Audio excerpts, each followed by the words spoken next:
Welcome guys, good morning. So today's fertility scope is going to be about progesterone cream. And for those of you who are new to my fertility scopes, my name is Heather Rodriguez. I am the founder of the Natural Fertility Company, and my amazing team and I help couples who are preparing for conception, those who are overcoming fertility issues, preparing for medical fertility treatments, and anyone who wants to have the healthiest pregnancy possible. Okay, so progesterone. Progesterone cream can be used for a lot of different phases of the life. My kind of what I'm going to talk about today is going to be specific for fertility. Progesterone cream is something that may be used by someone in menopause. It may be a combination, may be in a combined blend that's been made for someone going through menopause to help with hormone production. But this is going to pertain specifically for female fertility. I don't know any reason a man would take progesterone, but this is going to be specific for women. Okay, so what does progesterone do? Progesterone does a lot in the body. It's one of our sex hormones that is responsible for a lot of really important functions in the body. One of them is it's going to help to maintain the lining of the uterus. So when you're building your uterine lining in the first half of your cycle, it grows to a certain point, and that's estrogen is what's making that grow. Estrogen is something that makes things grow, duplicate, multiply, but progesterone helps things to maintain. So that's one of the purposes for progesterone during the second half of your cycle. It also is partially responsible for making cervical mucus, which is going to help the sperm reach your egg. It's going to allow the embryo to survive because it's maintaining that lining, and it's also increasing your temperature. Just how a chicken sits on her egg, that's what progesterone does for you. It's going to help, estrogen causes things to grow. Progesterone is going to help to raise your temperature to help that embryo survive and maintain. So think chickens. It also helps to prevent, thanks so much for the notes, Tiffany. It also helps to prevent your immune system from rejecting the baby, because once the embryo is developing, it can be considered a foreign substance by your body, and some people have an issue where their body will actually attack the embryo because it's a foreign substance. And progesterone, that's one of the things it does, is it helps to make it so the immune system doesn't recognize it as a foreign invader and attack it. It also helps to use body fat for energy during pregnancy, and it does a lot of other things. It has a lot to do with the libido and energy. And exactly, progestation means progesterone is progestation. It's for gestation. So, you know, you're probably asking, how do I know if I'm progesterone deficient? Good morning, Sharon. How do I know if this is something I should be concerned about? So there's two different kind of approaches to having progesterone deficiency. One of them is going to be that you actually do have a progesterone deficiency, and the other one is progesterone deficiency can actually be caused by excess estrogen and having too much estrogen in the system, and that will put your progesterone levels out of balance in ratio to where they need to be to the estrogen. So there's kind of two different ways that you can approach it.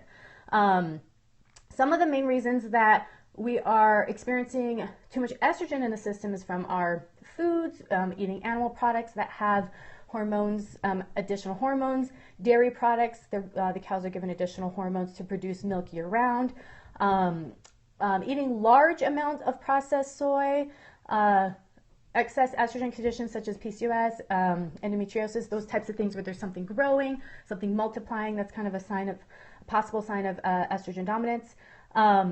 And also things in our environment like estrogens, xenohormones that can mimic estrogen, go to the receptor sites and have a very strong action on those receptor sites and stimulate them as if they were estrogen. So that's some of the main causes of estrogen dominance. If you want to take, there's like a little test you can take. Go to naturalfertilityinfo.com and type in progesterone. There is a little test you can take that has symptoms of estrogen dominance, and then we've also got symptoms of progesterone deficiency. So you can kind of see where you might fall. This is just a test for you. It's not a diagnosis or anything like that. It's just a test to educate you. Oh, okay, this might be something I need to do further research into.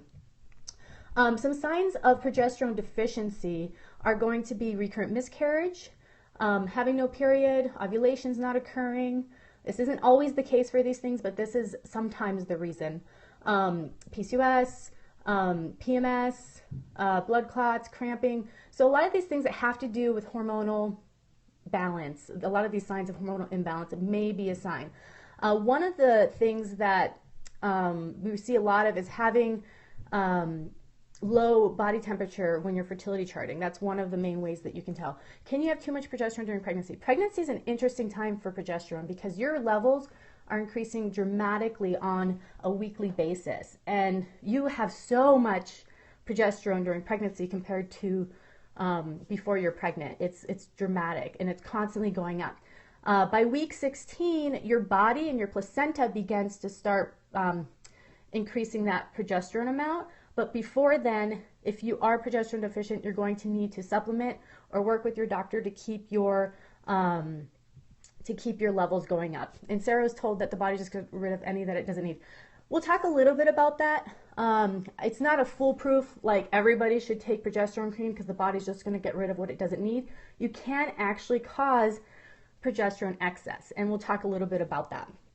So how to tell? One of the easiest ways, I'm going to tell you some ways you can look for yourself and some ways that you can have some assistance from a medical team. The first is going to be basal body temperature charting. So this is, I call it fertility charting. This is where you're charting on a daily basis. You're taking your temperature, you're putting it on a chart, you're watching the changes in your cycle.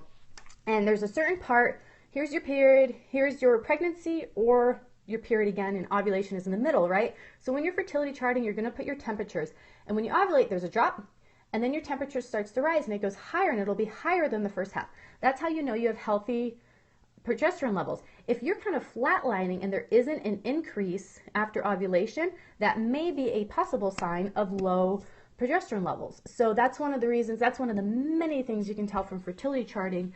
Fertility charting is just an amazing window into what's going on for your fertility. So there's that steady slight rise that happens because the temperature is rising, because progesterone slowly increases your temperature to keep that little warm embryo nice and toasty and warm. I think that's so cool. It happens in like all the different type of animal kingdoms, and you know, keeping those little eggs and embryos warm. So that's something that can show it. Luteal phase defect is also another possible sign of having low progesterone. Tiffany, you've started you've started charting. Fantastic. And you're getting, yay, oh, that makes me so happy, guys. Yeah, you know, it's such a great window. It's such a great tool, and it's practically free. I mean, you get a thermometer at your pharmacy, and you're ready to go. You can print a fertility chart, you know, off the internet for free. And there's also free apps you can do on your phone. Can natural progesterone cream replace the oil or water base in progesterone during IVF? You know, I can't really answer that. When you're going through IVF, your cycle is completely controlled, like completely, every single part of it. So it's not something that you really want to mess with yourself. If you're doing IVF and you're doing a medicated type cycle, you want to be on that protocol, dedicated to that protocol, because they are actually going to be manipulating every single hormone in every single section of your cycle. So it's not something you want to take on yourself. The dosaging for the medications and the progesterone you're using is very high for that, because your body is kind of being controlled and not producing its own. So go with that protocol. That I would not mess with it. You're paying 12, 14, whatever $1,000 if you're living in a state that doesn't pay for IVF through insurance. So I wouldn't really mess with it that way. This is going to be, so another thing is luteal phase. I talked about that. If your period is 11 or 12 days or less, you may have luteal phase defect. That's not enough time for the embryo to implant. Charting was very intimidating at first and you felt overwhelming, but you feel way more comfortable now. Awesome. Yes, it's just like anything new that you're learning. Okay, so would your cream be better or the one doctor prescribed me? It matters what you're using it for. Geridol, I don't know what Geridol is. Okay, so another thing you can do is you can get saliva hormonal testing. Dr. John Lee was a doctor that his entire study and focus was on progesterone. He's one of the main teachers I've had for progesterone education. He was like the main guy that came out and was like, look, this is what we need. This is right after the whole estrogen prescription scare and everything that happened. He was coming out and like, no, we need to be using progesterone and natural progesterone cream that's exactly similar and identical to what's happening to the body.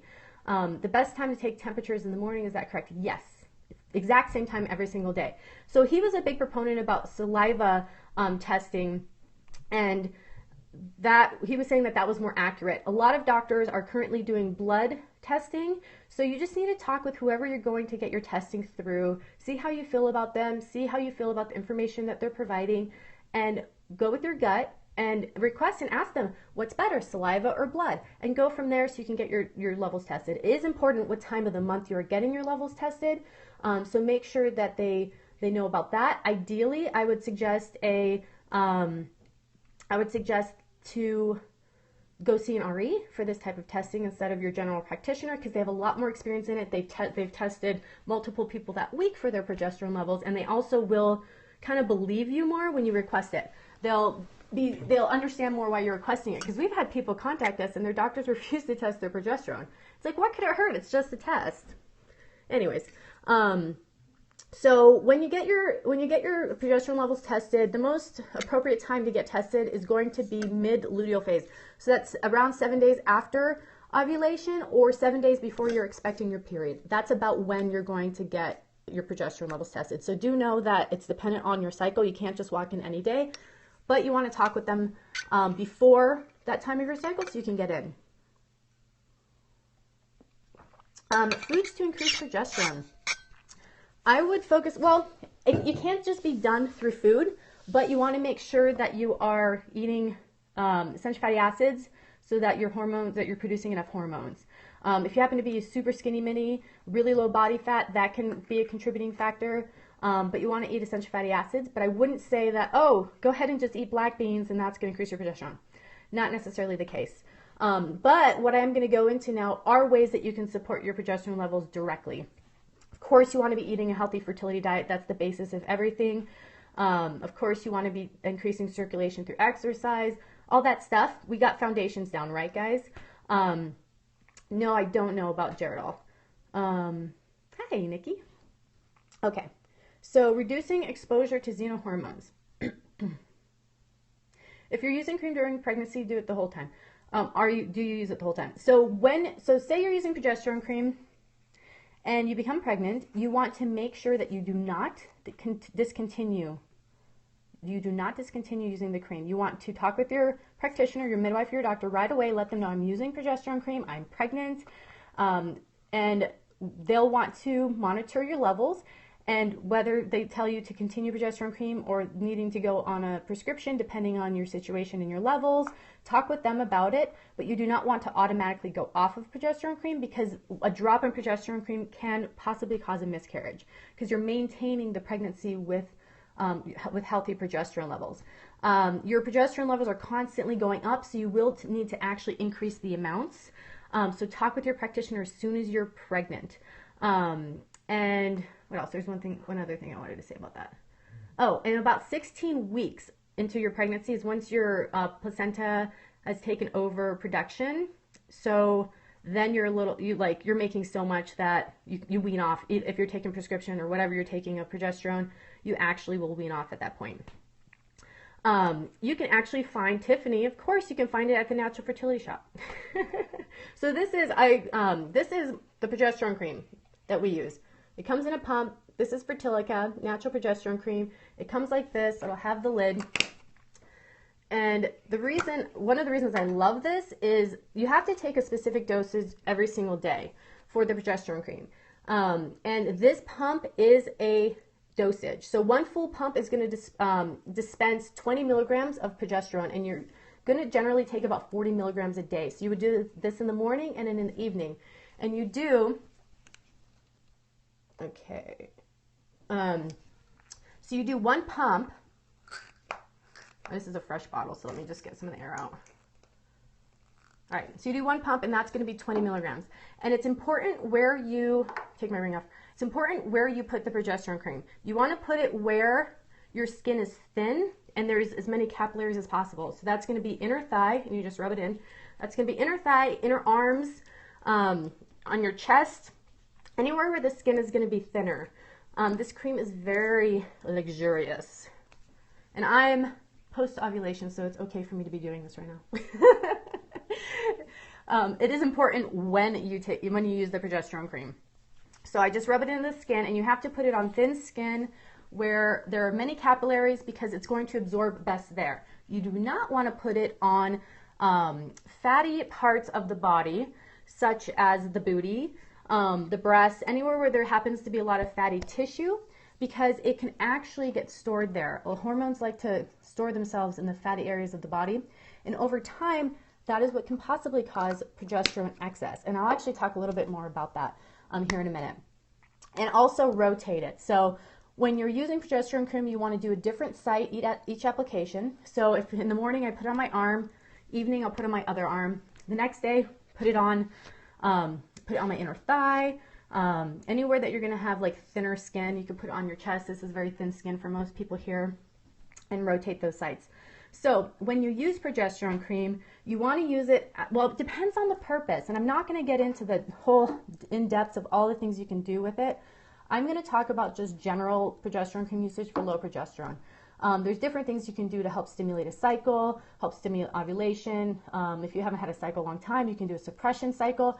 It's a little bit more, oh no, Tiffany, you would not inject it vaginally. No, girl. You're talking about the medicated version of progesterone, suppositories. This is a cream. That's one of the reasons it's so awesome. It's transdermally absorbed. So 4 teaspoons per day. It just depends on what brand you're using. Mine is going to be 20 milligrams in 1 pump, which is probably, I'd probably say that seemed about 1/4 of a teaspoon, maybe half teaspoon. But you don't have to worry about it because it's just a pump. So for general usage, you would use it after ovulation, because if you use it before ovulation, you could possibly suppress ovulation, because during your cycle, you have estrogen, you have follicle stimulating hormone, luteinizing hormone, then you ovulate, and then progesterone starts to increase. If your progesterone starts to increase before the ovulation hormones and that whole cycle happens, it could suppress your ovulation. So you need to know, to safely use progesterone cream, you need to know when you're ovulating. And then you would use it past ovulation, and then you would stop once your period begins, or you would continue because you're pregnant and you have that positive pregnancy test. So that's general usage. There are ways that you would have to alter how you're using it for, say, PCOS, where you're not ovulating, you have really long cycles. You can contact us and we can kind of help more pinpoint for you if that's going on for you. But this is just general usage, someone who's got a normal cycle, but does know that they need to increase their progesterone. I would not suggest to blindly use progesterone because it sounds so awesome and it's such a wonderful product, but don't just use it because it's, because, oh, well, maybe this will be the thing. Make sure that you go through the steps I talked about before to see if you do actually have low progesterone. Okay, so here's some steps to, now that you found out, okay, my progesterone is low, or I have luteal phase defect, or recurrent miscarriages due to low progesterone. Okay, so here's how to support it. The first is you need to reduce your exposure to Xeno hormones. I think I talk about this almost every fertility scope, but reducing your exposure to solvents, adhesives, meat that's conventionally raised, that's going to have a lot of hormones, car exhaust. I think that's a funny one. Car exhaust. Yeah, if you're living on a bus line in a city, well, there's lots of car exhaust. Almost all plastics. We talked about that 2 days ago. We did a whole plastic scope. BPA, yep, Lisa, you're on there. Petrochemically derived pesticides, herbicides. A lot of skincare products are going to have petrochemicals in it, such as mineral oil, and emulsifiers, and any like PCDs, things from industrial waste. We know a lot of these different things. The next is going to be, the next step is to look into Vitex. Our first step tends to be Vitex when we're working with people to help support progesterone levels. The reason is that Vitex helps to support the pituitary gland, and it's helping the body to increase the levels of progesterone naturally. It's helping the body and its function. When you're using progesterone cream, while it's absolutely amazing, you are literally adding progesterone to your body. So there's going to be a different action between what Vitex is doing and what progesterone is doing. So Vitex actually tends to be our go-to because it's going to help support normal ovulation. It's going to help to support normal hormonal balance, and it's going to improve the hormonal feedback loop. So it does a lot of other things in the body, and that's why progesterone increases. Then the third thing would be to look into natural progesterone cream. This is the one that we use with all of our clients and at the shop. This is one of our most popular products. It's in our top 10. We've had phenomenal results with it. And this is to help supplement your body's own natural progesterone levels. So it's going to be very specific. Vitex didn't work for me, gave you spotting. Vitex does give some people spotting, but that doesn't mean that it's not working for you. That's actually a sign that hormones are shifting. It depends on how long you used it and you're still getting spotting. I don't know if Liz is still on, but we get that actually a lot. And that's something that happens when you're adjusting and shifting or supporting your body. With hormonal balance, the shifting and the changes that happen are can cause spotting, and it's actually just shifting that's happening. Like that's perfectly normal, just depending on how long that lasts. So just think about that. How long did you take it for? Yeah, don't give up on it. That's actually, it happens. It happens for some people on the cleanse too because of the hormonal shifting that happens for people. Oh, yeah, keep at it. 2 weeks, that sounds about right for that to happen.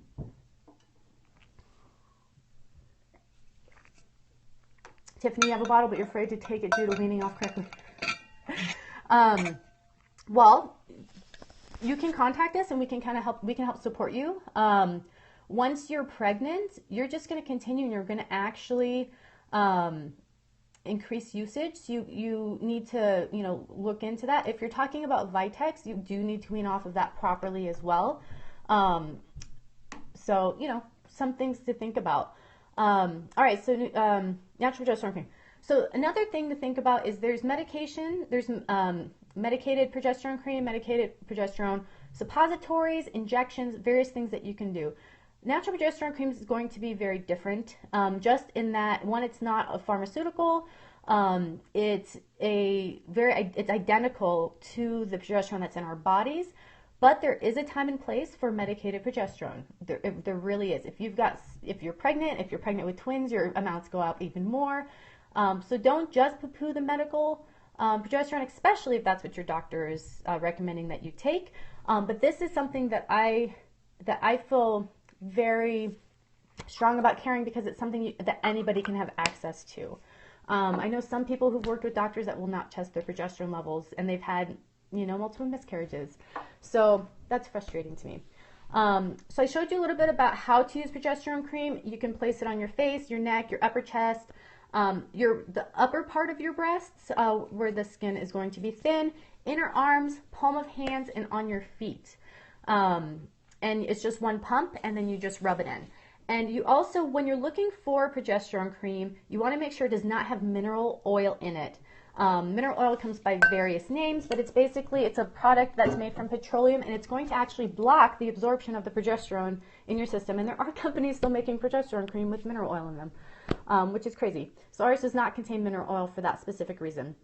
So for applying the progesterone cream, you want to make sure to use it after ovulation. That's generally day 14 on your cycle, but you need to know your cycle before you begin using it. It can be used after miscarriage, but you'd want to treat it just like everybody else is treating it and using it post-ovulation. If you use it before ovulation, it could suppress it because that is not when progesterone is supposed to be present. Got it? So what to do once you become pregnant is to contact your healthcare practitioner. There's a lot of other ways that you can begin using it. You can go to naturalfertilityinfo.com and type in progesterone. I have a whole progesterone fertility guide that goes into how to establish a missing cycle with progesterone, how to use it for PCOS, how to use it post-miscarriage, how to use it for endometriosis, various specific situations that you might use it a little bit differently in those situations. So that's progesterone cream. All right, well, thank you guys. It was so good to see you. I will see you again very soon. I'll be on tomorrow.